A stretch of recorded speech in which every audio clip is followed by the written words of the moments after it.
Hello, and welcome back to the Striha Sports Podcast. I'm your host, Parker Striha, and on today's episode, we're going to discuss the news that broke this morning of Pro Bowl NFL guard Brandon Brooks retiring from the league.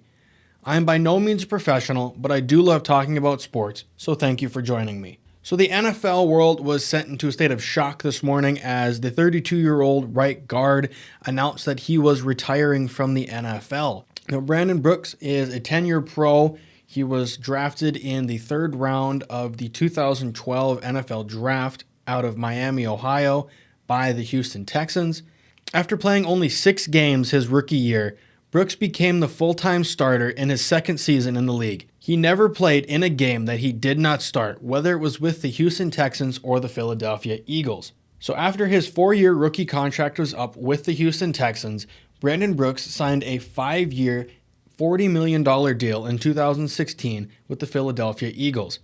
He went on to become a key piece in their dominant offensive line that helped the Eagles win the Super Bowl in 2018.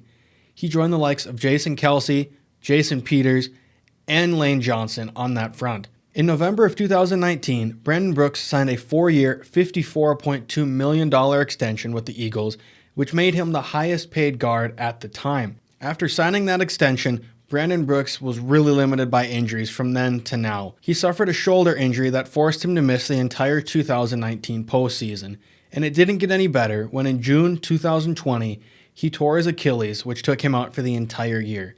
And then in this very last season, in Week 2, Brooks suffered a pec strain and he was placed on season-ending IR. That would be his final game. Now, Brooks was easily one of the best guards in the league from the time he came to Philly and even the couple years before it, so it is a really big blow to the Philadelphia Eagles to be losing him.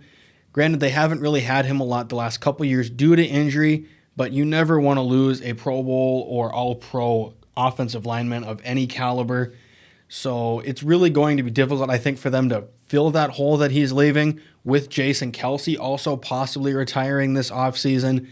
The Eagles will have a lot of questions to answer on that offensive line. With Brooks' retirement and contract restructure that just happened, a lot of money has been freed up for the Philadelphia Eagles. So I can really see them going out and trying to sign a guy like Brandon Sheriff away from their division rival, the Washington football team. But with free agency still a couple months out, it'll be interesting to see how the Eagles handle this. Will they keep a guy that's already on their roster and put him in that slot, or will they try to draft someone or bring someone else in? Eagles do have a lot of questions going into next season as it is, so losing their Pro Bowl right guard does not help. I'm your host, Parker Striha, and this has been the Striha Sports Podcast. Our random sport fact of the day is that despite becoming a star for the Toronto Raptors, Vince Carter was actually drafted by the Golden State Warriors and later traded to Toronto. As always, thank you for tuning in, and don't forget to hit that notification bell for whenever a new video gets posted.